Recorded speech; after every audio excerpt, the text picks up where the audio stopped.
जी हाँ, स्वागत है आप सभी का HL ट्रिकी जीके चैनल पर। तो हम चर्चा करेंगे शारीरिक शिक्षा के अंतर्गत आने वाले महत्वपूर्ण और परीक्षा उपयोगी प्रश्नों पर। इसके पिछले वीडियो में यानी भाग 21 में अब तक 545 महत्वपूर्ण प्रश्नों पर हम चर्चा कर चुके हैं। अगर वो वीडियो आपने नहीं देखा है तो आप प्लेलिस्ट में जा करके उसको देख सकते हैं, क्योंकि वो सब प्रश्न अति महत्वपूर्ण है।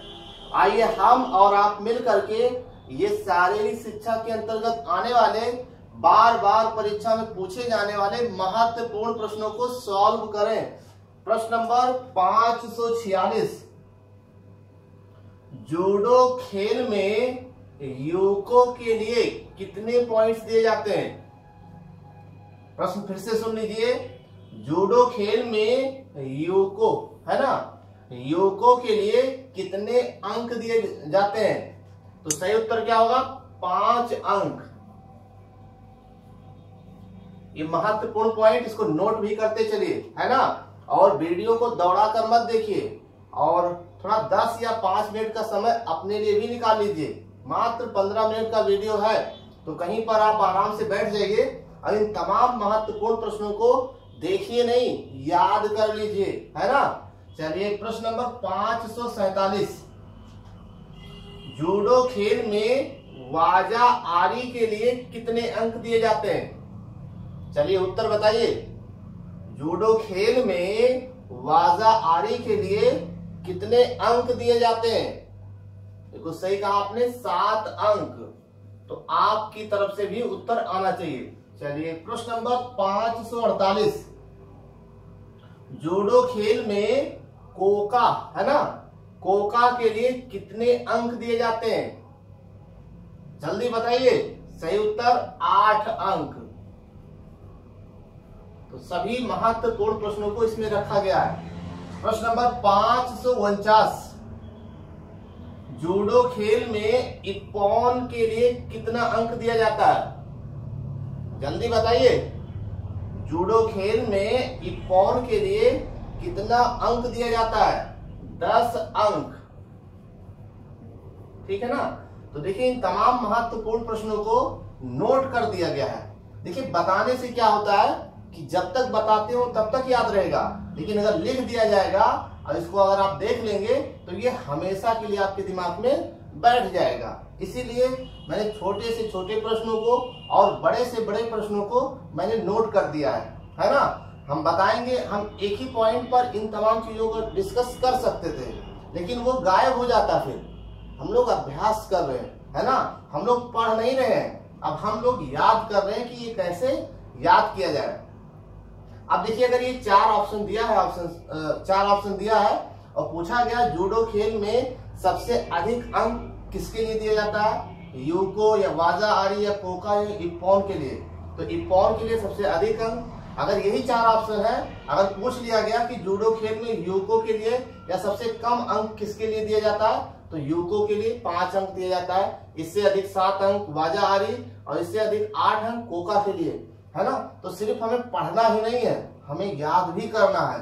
अभी नहीं तो कभी नहीं। ठीक, चलिए प्रश्न नंबर 550, 1 2 नहीं, 100 200 नहीं, 550 महत्वपूर्ण प्रश्नों पर हमने चर्चा कर लिया है। ठीक है ना। तो ये प्रश्न हमेशा परीक्षाओं में रिपीट होने वाले प्रश्न है। ठीक, चलिए अभिनव बिंद्रा से संबंधित, है ना, यहां से भी प्रश्न पूछा था। अभिनव बिंद्रा संबंधित है किस खेल से? तो यह है निशानेबाजी से संबंधित। किससे संबंधित है? निशानेबाजी से। यहां से और क्या क्या प्रश्न बन सकता है वो भी ध्यान रखना है। देखिए, अभिनव बिंद्रा ने बीजिंग ओलंपिक 2008 में 10 मीटर एयर राइफल में इन्होंने स्वर्ण पदक जीता था, जो शूटिंग में भारत का पहला स्वर्ण पदक था। तो ये महत्वपूर्ण पॉइंट, यहां से कई तरीके से घुमा करके प्रश्न पूछा जाता है, तो ये भी ध्यान रखना है। चलिए प्रश्न नंबर 551, जसपाल राणा संबंधित है। जसपाल राणा किससे संबंधित है? ये निशानेबाजी से संबंधित है। ये भी निशानेबाजी से संबंधित है। जितने भी महत्वपूर्ण प्रश्न बन रहे हैं उन तमाम प्रश्नों पर चर्चा कर लेना है, ठीक है ना। वैकेंसी जस्ट आने वाली है, इसलिए आप तैयार हो जाइए। तैयार होने का मतलब है याद कर लीजिए, इसको नोट कर लीजिए, ठीक है ना, परीक्षा में गलती ना हो, ठीक है। चलिए देखिए, निशानेबाजी में से संबंधित है जसपाल राणा, इनसे संबंधित और भी महत्वपूर्ण जानकारी। अगर ये पूछा जाए कि जसपाल राणा को अर्जुन पुरस्कार किस वर्ष दिया गया, तो जसपाल राणा को अर्जुन पुरस्कार 1994 में दिया गया था। इसको नोट कर लीजिए, क्योंकि ये सन है, फिसल जाता है, इसलिए अभ्यास करते रहिए। और जसपाल राणा को किस वर्ष पद्म श्री से सम्मानित किया गया था, तो जसपाल राणा को पद्म श्री से 2002 में सम्मानित किया गया था। ऐसे ही प्रश्न पूछा जाता है परीक्षा में, और ऐसे ही तैयार करके चलिए, ठीक। चलिए प्रश्न नंबर 552, अपूर्वी चंदेला संबंधित है, ये भी बहुत महत्वपूर्ण है, महत्वपूर्ण है, बहुत महत्वपूर्ण है। अपूर्वी चंदेला का संबंध किससे है, ये भी निशानेबाजी से संबंधित है ना। तो 3 नाम आपने देखा है ना, अभी और आपको नाम मिलेंगे। अपूर्वी चंदेला, बहुत जल्दीबाजी ना करें, सुन लीजिए, है ना, ये नौकरी दिलाने वाले प्रश्न है, उन पर बहुत जल्दीबाजी ना करें, है ना। अपूर्वी चंदेला संबंधित है किससे, निशानेबाजी से। इनके बारे में भी थोड़ी जानकारी कर लीजिए, कोशिश करिए इसको नोट कर लीजिए। देखिए, अगर ये पूछा जाए अपूर्वी चंदेला को, है ना, 2014 राष्ट्रमंडल खेल में कौन सा पदक जीता था, तो अपूर्वी चंदेला ने 2014 के ग्लासगो में राष्ट्रमंडल खेल में 10 मीटर एयर राइफल में स्वर्ण पदक जीता था, है ना। इसके अलावा अपूर्वी चंदेला ने 2018 में जो राष्ट्रमंडल खेल हुआ था गोल्ड कोस्ट में, उसमें 10 मीटर एयर राइफल में इन्होंने कांस्य पदक जीता था। तो यहां से भी 2-3 तरीके से प्रश्न बनते हैं, है ना। चलिए प्रश्न नंबर 553, अंजलि भागवत को पुरस्कार मिला, अंजलि भागवत को पुरस्कार कब और किस वर्ष मिला था, ये बताना है। तो देखिए, अंजलि भागवत ये भी निशानेबाजी से संबंधित है। इन्हें कौन कौन सा पुरस्कार मिला, देखिए सन 2000 में अर्जुन पुरस्कार, ठीक है ना। सन 2000 में अंजलि भागवत को अर्जुन पुरस्कार, और सन 2003 में कौन सा पुरस्कार अंजलि भागवत को मिला था, खेल रत्न पुरस्कार मिला था, वो भी राजीव गांधी खेल रत्न पुरस्कार, ठीक है ना। तो ये महत्वपूर्ण पॉइंट। चलिए प्रश्न नंबर 554, ये नाम देखिए, मेजर राजवर्धन सिंह राठौर किस खेल से संबंधित है, हर कोई जानता है, निशानेबाजी से संबंधित है ना। ये सब क्वेश्चन बहुत प्यारे प्यारे क्वेश्चन है, ये गलत नहीं होने चाहिए, बड़े सरल क्वेश्चन है, फिसलते बहुत है सरल क्वेश्चन, इनसे सतर्क रहिएगा, सावधान रहिएगा। आइए इनके बारे में भी थोड़ी जानकारी कर लें। देखिए, एथेंस ओलंपिक 2004 में राजवर्धन सिंह राठौर ने कौन सा पदक जीता था। प्रश्न यहां से क्या क्या बनेगा कि एथेंस ओलंपिक 2004 में मेजर राजवर्धन सिंह राठौर ने कौन सा पदक जीता। सही उत्तर रजत पदक, है ना।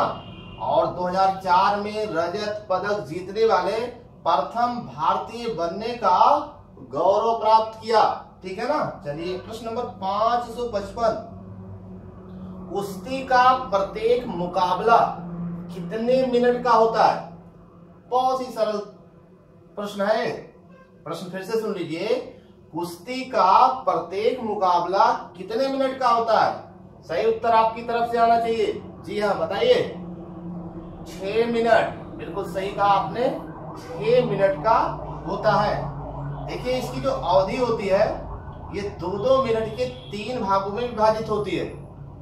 जो प्रतियोगिता है, इसकी जो अवधि है, जो इसकी समय है, वो 2-2 मिनट के 3 भागों में विभाजित होती है, और इनके मध्य में 30 सेकेंड का 30 यानी 30 सेकेंड का विश्राम होता है, ठीक है ना। ये क्वेश्चन 2009 टीजीटी में पूछा गया था, और यही ऑप्शन इसमें सही माना गया था। इसमें जितने भी प्रश्न दिए गए हैं सभी विभिन्न प्रतियोगी परीक्षाओं में बार बार पूछे गए प्रश्न है, इसलिए इन प्रश्नों को छोड़ करके तो नहीं पढ़ना है ना। यही प्रश्न बार बार आते हैं। ये समझ लीजिए शारीरिक शिक्षा के हार्ट है यानी हृदय है, इनको अगर आप छोड़ देंगे तो समझ लीजिए कि सब कुछ छूट गया।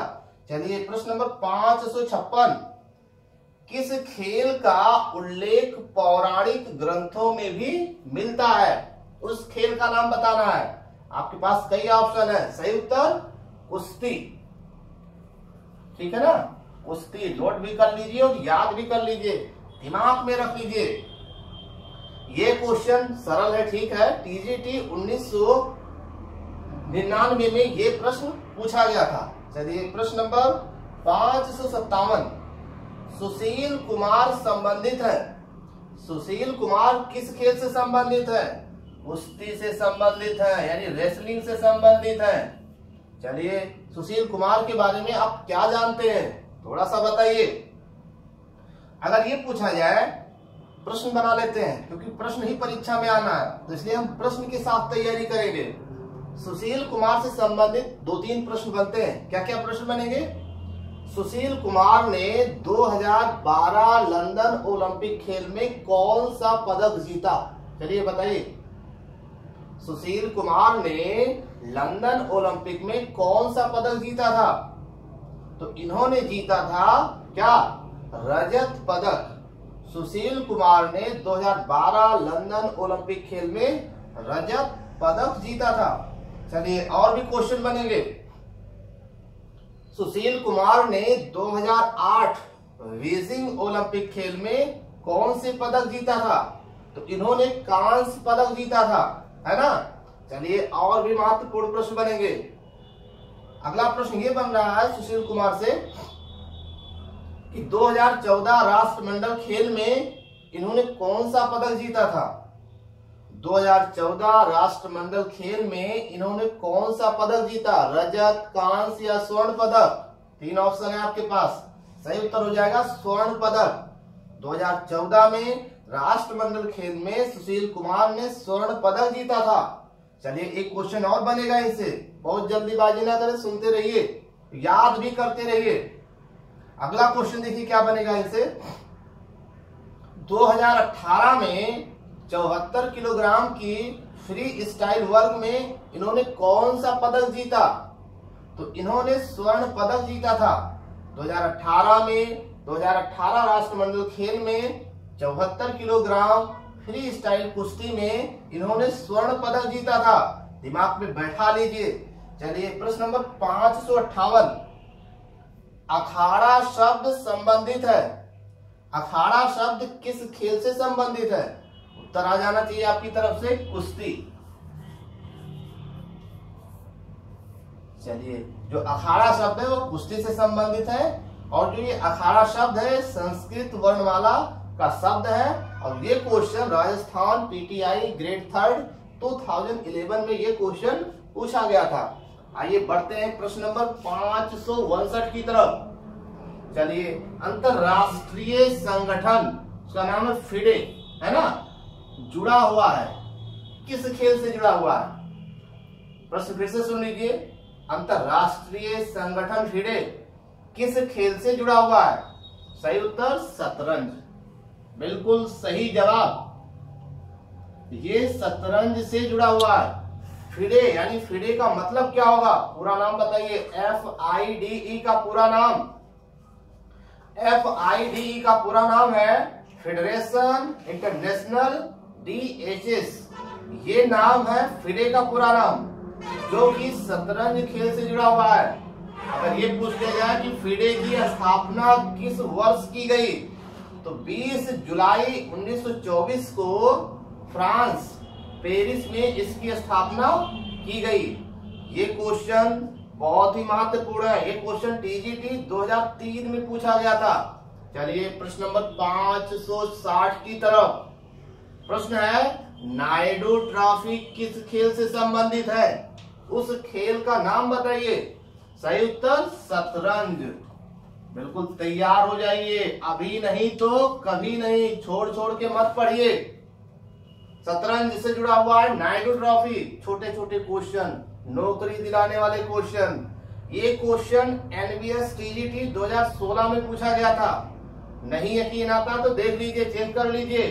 प्रश्न नंबर 561, सीके नायडू ट्रॉफी किस खेल से संबंधित है?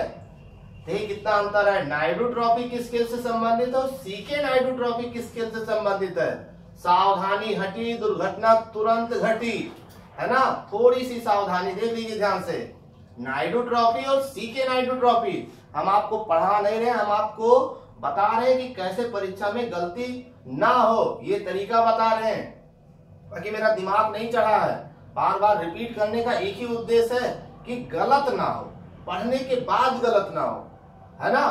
कौन से प्रश्न गलत होते हैं परीक्षा में? जो आप जानते हो वही गलत होते हैं, ठीक है ना। तो उन प्रश्नों को सही करने का एक ही रास्ता है, उसको बार बार अभ्यास करें। नायडू ट्रॉफी और सीके नायडू ट्रॉफी, देखिए दोनों में अंतर क्या है। सीके नायडू ट्रॉफी क्रिकेट से संबंधित है ना। थोड़ी सी कंफ्यूजन एक नंबर आपका लेकर चली जाएगी, है ना। एक नंबर से इंसान का, है ना, देखिए क्या से क्या हो जाता है वो। चलिए प्रश्न नंबर 562 की तरफ, चलिए उत्तर आपकी तरफ से आना चाहिए। अभिजीत गुप्ता का संबंध किस खेल से है? जल्दी बताइए, अभिजीत गुप्ता का संबंध किस खेल से है? कमेंट्स करके भी बता सकते हैं आप। इसके अलावा लिख करके आप बता सकते हैं, बोल करके भी बता सकते हैं, बहुत तरीका होता है बताने का। शतरंज जानते भी नहीं है और मानते भी नहीं है, ये बहुत गलत तरीका है। अभिजीत गुप्ता का संबंध किस खेल से है? शतरंज से। एक नंबर ये भी दे करके जाएंगे, है ना। ये question Rajasthan PTI grade 2 grade 3 2013 में पूछा गया था। बहुत ही महत्वपूर्ण प्रश्न है, इनके बारे में भी थोड़ी जानकारी कर लीजिए। अभिजीत गुप्ता मात्र 13 वर्ष 10 दिन की उम्र में राष्ट्रीय जूनियर अंडर 19 शतरंज चैंपियन जीतने वाले ये खिलाड़ी हैं। चलिए प्रश्न नंबर 563 की तरफ, बहुत ही प्यारा क्वेश्चन। चेकमेट, सडन डेथ और बाइसिकल किक ये किससे संबंधित है? किस खेल से संबंधित है? तो देखिएगा, चेकमेट शतरंज से संबंधित है। उत्तर मेरे बोलने से पहले आपकी तरफ आना चाहिए, आपकी तरफ से आना चाहिए। आपने खूब तैयारी किया है, ठीक है ना, तो उत्तर आपका आना चाहिए। अगर उत्तर नहीं आ रहा तो इसको नोट कर लीजिए। सडन डेथ ये किस खेल से संबंधित है? ये जो शब्दावली है सडन डेथ ये किस खेल से संबंधित है? हॉकी से संबंधित है। सोचिए नहीं, कंफ्यूजन है। कंफ्यूजन कब दूर होगी? जब आप पढ़ेंगे तब दूर होगी, अभ्यास करेंगे तब दूर होगी, है ना। चलिए, बाइसिकल किक ये किस खेल से संबंधित है? ये है फुटबॉल से संबंधित, ठीक है ना। तो ये 3 महत्वपूर्ण पॉइंट जो आपके परीक्षा में आने ही आने हैं, ठीक, महत्वपूर्ण पॉइंट। चलिए प्रश्न नंबर 564, सोनाक्षी सिन्हा नहीं, सोनाक्षी राठौड़, इनका संबंध किस खेल से है? यही बात परीक्षाओं में पूछा था कि सोनाक्षी राठौड़, है ना, किस खेल से संबंधित है? ये न तीरंदाजी से संबंधित है, न कुश्ती से संबंधित है, न निशानेबाजी से संबंधित है। अब बताइए किससे संबंधित है? यह शतरंज से संबंधित, है ना। छोटे छोटे लेकिन प्यारे प्यारे क्वेश्चन नौकरी दिलाने की क्षमता रखते हैं। अगर याद रहा तो, नहीं याद रहा तो फिर। ये क्वेश्चन राजस्थान पीटीआई ग्रेड 2 और 3 2013 में पूछा गया था। इसी ऑप्शंस को सही माना गया था, ठीक है ना। तो सतर्क रहिए। प्रश्न नंबर 565 की तरफ बढ़ते हुए, चलिए, my best games of chess ये जो पुस्तक है ये किसने लिखा? अरे बिल्कुल सही कहा आपने कि my best games of chess जो पुस्तक है ये है विश्वनाथन आनंद। विश्वनाथन आनंद, ये क्वेश्चन मुझे नहीं लगता किसी का गलत होगा, बहुत फेमस क्वेश्चन है। विश्वनाथन आनंद, ये क्वेश्चन टीजीटी 1999 में पूछा गया था, फिर आने की पूरी संभावना है, ठीक है ना। चलिए प्रश्न नंबर 566 की तरफ, ये देखिए बहुत बार पूछा जाने वाला प्रश्न, गैम्बिट शब्द उठा के देख लीजिए प्रैक्टिस सेट, कितनी बार पूछा गया है। अगर ये क्वेश्चन पढ़ने के बाद अगर गलत हो जाए ना तो तैयारी करना व्यर्थ है। गैम्बिट शब्द किस खेल से संबंधित है? कमेंट्स करके बताओ ना, सोचते क्या हो? है ना। चलिए बहुत सही कहा आपने, शतरंज, वेरी गुड, बहुत अच्छे से तैयारी किया है। अगर कंफ्यूजन है तो नोट कर लीजिए। कॉन्फिडेंस ठीक है लेकिन ओवर कॉन्फिडेंस नहीं ठीक है, ठीक है ना। चलिए प्रश्न नंबर 567, शतरंज खेल का उद्भव किस देश में हुआ था? बहुत ही प्यारा क्वेश्चन, उस देश का नाम बताइए जहां पर इसका उद्भव हुआ था। ये क्वेश्चन टीजीटी 1999 में पूछा गया था। बिल्कुल सही कहा आपने, भारत। हम आपको भी समय दे रहे हैं कि आप उत्तर का जवाब दीजिए, इसीलिए मैंने प्रश्न पहले लिख दिया है ना। अभ्यास कर रहे हैं, इसमें से क्वेश्चन आने ही आने हैं, ठीक है ना। पेपर देने के बाद मिला लीजिएगा, यहाँ से कई क्वेश्चंस आपको मिलेंगे। विश्वास करिए थोड़ा सा अपने ऊपर और मेरे ऊपर भी। चलिए, तो शतरंज खेल का उद्भव भारत में हुआ था, इसमें कोई शक नहीं। इसे चतुरंग के नाम से भी जाना जाता है। अगर शतरंज ना ऑप्शन में हो, चतुरंग खेल का उद्भव कहां पर हुआ तब भी भारत होगा। शतरंज को और किस नाम से जाना जाता है? चतुरंग के नाम से। चलिए प्रश्न नंबर 568 की तरफ। ये देखो, लिम्बाराम, बहुत बार पूछा जाने वाला प्रश्न है ना। लिम्बाराम किस खेल से संबंधित है? सोचिए कितना प्यारा क्वेश्चन है, बता दीजिए कमेंट्स करके। लिम्बाराम, मेरे उत्तर आने से पहले कमेंट करके बताओ ना। जानते भी नहीं और मानते भी नहीं और लिखते भी नहीं हो, कितनी बड़ी बड़ी गलती कर रहे हो। अब कह रहे हो हमारा टाइम बर्बाद कर रहे हैं। क्या टाइम बर्बाद कर रहे हैं? हम याद कर रहे हैं। इस क्वेश्चन को एक नहीं 10 बार बोलेंगे, 100 बार बोलेंगे, क्योंकि ये आने वाला क्वेश्चन है। लिम्बाराम किस खेल से संबंधित है? ठीक है ना, ये तीरंदाजी से संबंधित है। भूटान का राष्ट्रीय खेल बता दीजिए क्या है? यो नहीं पता है, कमेंट करके बताओ। भूटान का राष्ट्रीय खेल। लिम्बाराम किस खेल से संबंधित है? ये तीरंदाजी से संबंधित है। ये question Rajasthan PTI grade 2nd 3rd 2013 में ये क्वेश्चन पूछा गया था, है ना। कितना महत्वपूर्ण प्रश्न है। अगर ये कहा जाए, इनसे और क्या क्या प्रश्न बनेगा।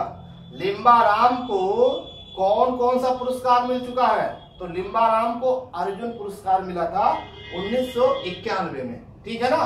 इसके अलावा 1992 में बीजिंग चैंपियनशिप में, बीजिंग ओलंपिक नहीं, बीजिंग चैंपियनशिप में इन्होंने स्वर्ण पदक प्राप्त किया था। तो लिम्बाराम ने 1992 में बीजिंग चैंपियनशिप में कौन सा पदक जीता? तो इन्होंने स्वर्ण पदक जीता था। चलिए, बहुत ही महत्वपूर्ण प्रश्न था वो। प्रश्न नंबर 569, ये वही प्रश्न है जो आपकी किस्मत को बदल सकते हैं, है ना, लेकिन याद होना चाहिए। प्रश्न नंबर 569, प्राचीन ग्रीस में तीरंदाजी जो शिक्षक थे उनको क्या कहा जाता है? प्रश्न फिर से सुन लीजिए। प्राचीन ग्रीस में तीरंदाजी शिक्षक जाने जाते थे, किस नाम से जाने जाते थे? उनको क्या कहा जाता था? चलिए बताइए जल्दी। प्राचीन ग्रीस में तीरंदाजी शिक्षक जाने जाते थे करत करत अभ्यास से। मूर्खोत विद्वान, लगातार अभ्यास करते रहिए। क्वेश्चन को मैं 3-4 बार बोल रहा हूं, ठीक है ना। मेरा दिमाग नहीं चला है, मुझे याद होना चाहिए बस।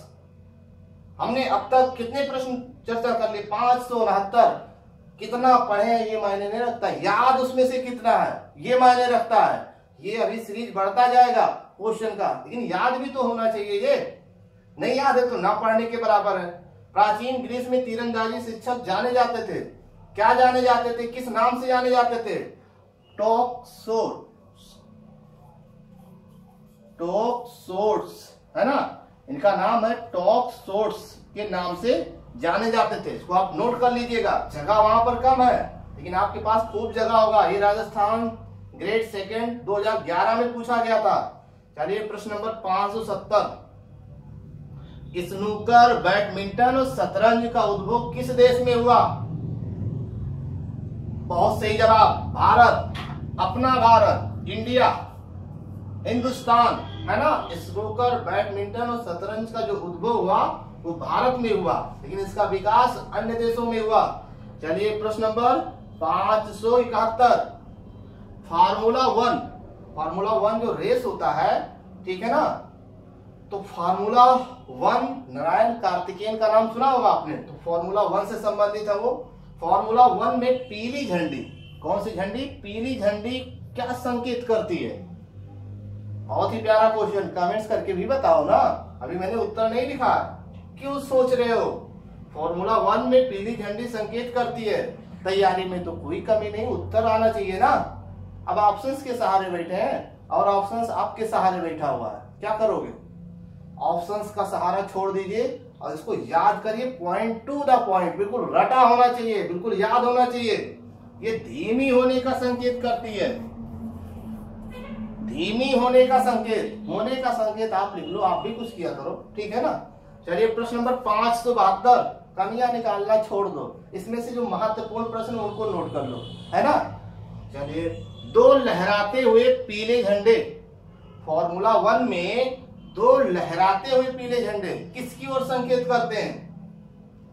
जल्दी बताइए, किसकी ओर संकेत करते हैं? आपकी तरफ से उत्तर आ जाना चाहिए।